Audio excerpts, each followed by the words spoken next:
porque é um caso em que o ofensor é negro. E é isso. E o problema está nisso. Muita gente falou, Renan, você não precisa abordar o tema sobre isso. Mas o tema é sobre isso. A discussão nos Estados Unidos, gente, é sobre isso. Uns vídeos com uns brancos bobos se ajoelhando. Parecia um negão lá, o branco se ajoelhava. Ai, meu Deus, peço desculpa. Ficou toda aquela babaquice. Criaram-se rituais religiosos em que, vamos dizer, eles ficavam canonizando o lance da canonização das minorias. E de 2020 pra frente, adivinha o que aconteceu? O número de assassinatos cometidos por homens negros estourou nos Estados Unidos. Então, como houve esse número de assassinatos cometidos, e isso também vai se refletir em número de crimes cometidos e na ausência de punição para crimes cometidos, o que nós temos no final é um agravamento dessa situação e dessa tensão racial. O movimento woke só criou desculpa de isso é tudo racismo, isso é racismo, isso é racismo, racismo estrutural. E veja só o que é o filho bastardo do discurso woke: assassinato e agravamento de tensões raciais. E mais, hoje, já pra falar na intenção, você vai pegar racistas amalucados, cheios de razão por aí. Cheios de razão. Com argumentos, memes. Pessoal, vamos falar do caso da ucraniana, da Irina? Vamos lá, preparem-se, porque é sempre um tipo de tema muito complicado, tá? Naturalmente, assim, essa foto tá circulando demais. Essa foto me faz um mal terrível, cara. Eu vou começar por essa foto. O susto da menina após ser esfaqueada por esse canalha, por esse monstro, por esse demônio. Começando a colocar, esse demônio precisa morrer. Desesperadamente. Me parece que veio uma ordem, eles estão federalizando o caso pra meterem esse cara na cadeira elétrica. Eu acho cadeira elétrica pouco. Graças a Deus, os Estados Unidos da América dispõem da pena de morte. Graças a Deus, porque gente como essa pode morrer. Mas esse cara só tá nas ruas, isso precisa ser dito, por conta de uma fraqueza no próprio sistema penal deles, tá? Essa moça, a gente precisa colocar, uma moça que saiu de uma guerra, ela imigrou pros Estados Unidos. Qual estado que ela tá? Foi na Virgínia? Sei. Ou Carolina do Sul? Um desses estados aí. Porque eles são mais mesmo uma bloco regional. Essa moça escapou da guerra, mas ela não escapou de um vagabundo violento. Ela escapou da guerra, mas não escapou do vagabundo violento. E antes que falem, você está se importando porque é uma moça bonita. Lógico.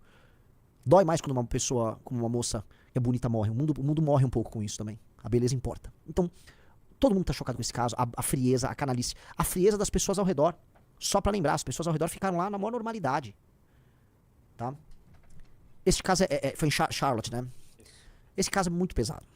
E por que esse caso está despertando tantas discussões? Porque não é apenas mais um caso de assassinato nos Estados Unidos. As pessoas estão falando que a imprensa tentou acobertar e não tratou com a devida vênia, não é o caso, não dar a devida atenção, porque é um caso em que o ofensor é negro. E é isso. E o problema está nisso. Muita gente falou, Renan, você não precisa abordar o tema sobre isso, mas o tema é sobre isso. A discussão nos Estados Unidos, gente, é sobre isso. As pessoas começaram a falar, olha, quando o George Floyd morreu, canonizaram o George Floyd. Pegaram um cara que tinha passagens policiais das mais diversas. Ele tinha muitas passagens policiais. Diziam que ele tava louco de fentanil. Não vou entrar em detalhes aqui, né? E ele foi alvo de violência policial. Sim. Mas ele foi canonizado e aí houve todo um movimento de massa.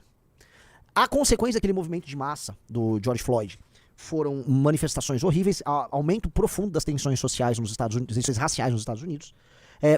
O fim de diversos departamentos policiais em diversas cidades, mudanças em procedimentos policiais em cidades e mudança, inclusive, na forma como os juízes, como o judiciário, abordava a relação com criminosos, porque tudo foi racializado, as instituições foram muito racializadas.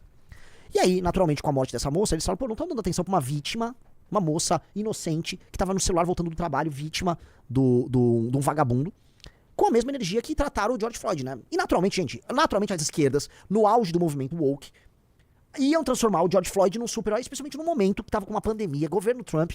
O George Floyd foi transformado, né, num statement racial. E aí vocês viram coisas mais ridículas no mundo acontecendo, especialmente os brancos liberais dos Estados Unidos, que teve uns casos, então eles tinham que ficar se ajoelhando. Você já viu isso? Uns vídeos com uns brancos bobos se ajoelhando. Parecia um negão lá, o branco se ajoelhava, ai meu Deus, peço desculpas. Ficou toda aquela babaquice, criaram-se rituais religiosos em que, vamos dizer, eles ficavam canonizando o lance da canonização das minorias. Como ter uma energia, isso aí gerou naturalmente nas pessoas que não concordavam com isso, não concordavam com razão, uma energia do tipo, eu tô puto com essa porra. Essa história fez essa energia, estourar. E tá estourado. Essas discussões sobre raça e crime nos Estados Unidos estouraram. Então, e as pessoas estão querendo punição. O governo Trump quer punição, ele concorda com isso. E aí as discussões sobre crime nos Estados Unidos voltaram a ser altamente racializadas. Não que já não estivessem sendo, e não que nas redes sociais esses temas não estão sendo discutidos. Digite se você já não viu esse tipo de discussão, inclusive com termos racistas e coisas racistas pesadas acontecendo. Vocês já viram. Um dos maiores influenciadores da novíssima direita, da direita voltada para a geração Z nos Estados Unidos, chama-se Nick Fuentes. O Nick Fuentes é um cara que ele é abertamente antissemita e racista. Eu vou colocar. O Nick Fuentes é um cara de direita abertamente antissemita e racista. Antissemita e racista. Tá? E ele tá metendo um louco nisso aí. Ele tá estourando, ele tá ficando gigantesco com isso. Entendeu? Só uma coisa, o Nico ele é antissemita e racista, ele é praticamente um supremacista branco, sendo ele próprio mexicano. Mas, enfim, whatever, né? Eu não sei se a gente tem como traduzir pra galera, tem um vídeo aí dele do Rumble, que foi publicado no Twitter, tá com 44 mil curtidas, em que basicamente ele solta a seguinte frase, ele fala, eu prefiro estar vivo e racista do que morto e não suficientemente racista. Então, assim, isso tem 44 mil likes. Ou seja, a discussão está racializada e agravada nesses termos. Logo abaixo tem um meme com quantos likes, foi publicado ali, com quase 1000 likes, né? Around blacks, never relax. Tipo, ao redor de negros, nunca relaxe. E aí você tá vendo este clima se agravar. Há muitos argumentos de que houve uma racialização não só do debate público, uma racialização das discussões sobre polícia e judiciário após Black Lives Matter. Tá? Eu não sei se o Riso consegue, mas tem um gráfico que mostra como explodiram os assassinatos em geral, e nos Estados Unidos eles racializam essa discussão pra caramba. O que acontece, tá? Enquanto o Riso procura, quando houve o fenômeno Black Lives Matter nos Estados Unidos, como naturalmente eles começaram a falar em vamos destruir as polícias, o famoso defund the police, parem de financiar as polícias, porque as polícias são instituições racistas, né? O judiciário ficou preocupado com a ideia de que o racismo estrutural estava fazendo que um número maior de negros fosse pra cadeia, por questões estritamente raciais. O que rolou foi, portanto, que houve uma facilitação no cometimento de crimes. E de 2020 pra frente, adivinha o que aconteceu? O número de assassinatos cometidos por homens negros estourou nos Estados Unidos. Então, como houve esse número de assassinatos cometidos, e isso também vai se refletir em número de crimes cometidos e na ausência de punição para crimes cometidos, o que nós temos no final é um agravamento dessa situação e dessa tensão racial. Então, o resultado, veja só, do Black Lives Matter, daquela campanha retardada e insensata do Black Lives Matter, o resultado foi o aumento do cometimento de crimes, especialmente crimes violentos, naturalmente, e de assassinatos cometidos por homens negros, e foi um aumento que, enfim, aconteceu só entre eles. Ele não foi acompanhado de um aumento, sei lá, entre mexicanos, não é esse gráfico, ainda que esse gráfico capte isso. Sim. Tá? Esse gráfico tá aí, ó. Você vê que ele de 19, 20, 21, ele vai pra uma lenta queda. A linha azul marinha, que é a linha mais alta, é o Black Homicide, e aí com pontilhada Black Firearm Homicide. Então a gente percebe assim, houve claramente naquele período um aumento muito grande apenas de um grupo. E aí você vai talvez relacionar com toda aquela histeria coletiva que aconteceu à época, e você vai perceber que esta falha moral que a sociedade americana criou por conta da histeria redundou em um agravamento das tensões raciais. Porque o restante da população começou a perceber isso e as estatísticas meio que corroboram isso. Vocês compreendem o que eu tô falando? Então, essas tensões já estavam sendo percebidas e outros casos. Então, assim, a gente estava vendo a direita americana no Twitter falar o tempo todo de outros casos que eram assim: um rapaz negro mata uma moça branca, um rapaz negro mata um outro moço branco. E a imprensa nunca dando a devida atenção, porque há um misto de medo e dois de agenda. Só que, como os números corroboram a ideia de que não só a insegurança em termos puros e simples aumentou, e que mas o cometimento de assassinatos dentro do grupo étnico negros aumentou, que essa tensão ia aumentar. Então esse caso pega essa tensão que já estava sendo comentada e estourou. E a tensão estourou. E assim, essas coisas nos Estados Unidos estão se encaminhando para, vamos dizer, para um caminho que é complicado. Por quê? Porque essas tensões estão óbvias. Essas tensões estão claras. Essas tensões, em grande medida, são fruto, veja só o que eu coloco aqui, são fruto de uma doutrina, essa doutrina woke, a malucada, que tentou transformar o branco no inimigo geral, e esse inimigo geral que tudo contra ele é permitido, inclusive matá-lo. E sim, a gente pode culpar, é uma teoria criada por brancos em geral, né? Brancos universitários, especialmente mulheres brancas que compram essa teoria. Mas deu merda nisso.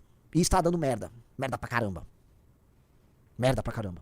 Isso não fará bem para a sociedade americana. Curiosamente, todo esse negócio woke serviu para tornar a sociedade americana ainda mais dividida, para aumentar as feridas. E aí, essa galera woke que se coloca como filha da luta pelos direitos civis nos Estados Unidos, que, né, a luta pelos direitos civis transformou na prática negros em cidadãos. Os negros eram tratados como cidadãos de segunda categoria nos Estados Unidos até ali os anos 60.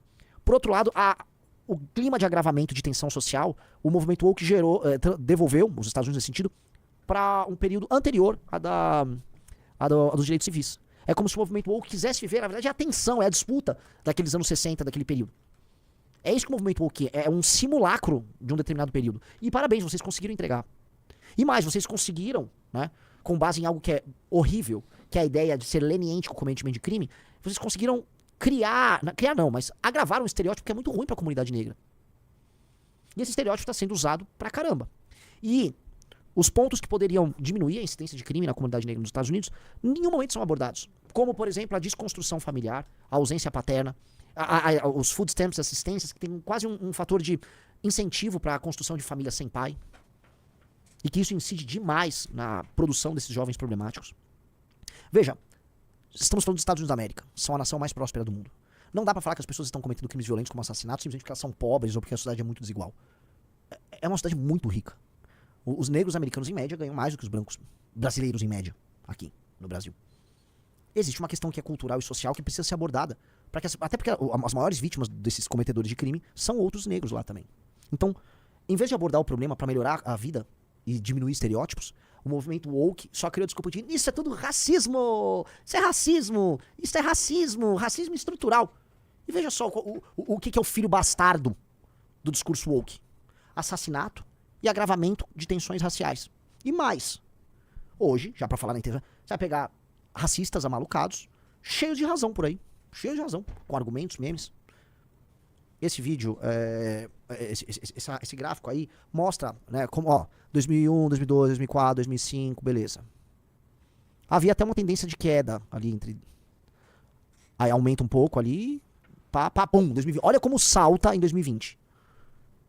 Nossa, gente, eu não vou mostrar o vídeo do Charlie Kirk, tá? É muito gráfico. Atenção, devagar, devagar. Olha como salta, tum. Que é isso? Que período foi esse salto, pessoal? Black Lives Matter. Esse gráfico, deixa eu explicar pra vocês, assassinatos cometidos, taxa de assassinatos cometidos nos Estados Unidos, de acordo com raça, taxa por 100 mil. Então, acho que é uma ponderação. Então você tem a linha negra ali embaixo são os asiáticos, a linha amarela são os brancos, ou a linha azul clara são os nativos americanos, e a linha negra ali em cima são os negros americanos. Então você tem ali, o que acontece? Ali vocês estão vendo ali a parte de baixo, 2020, 2021, há um salto. E é um salto que você percebe que não foi acompanhado pelos demais. Foi um salto específico ali. E eu acho que realmente você consegue linkar com as decisões estúpidas que foram tomadas pós Black Lives Matter num surto maluco que os americanos passaram.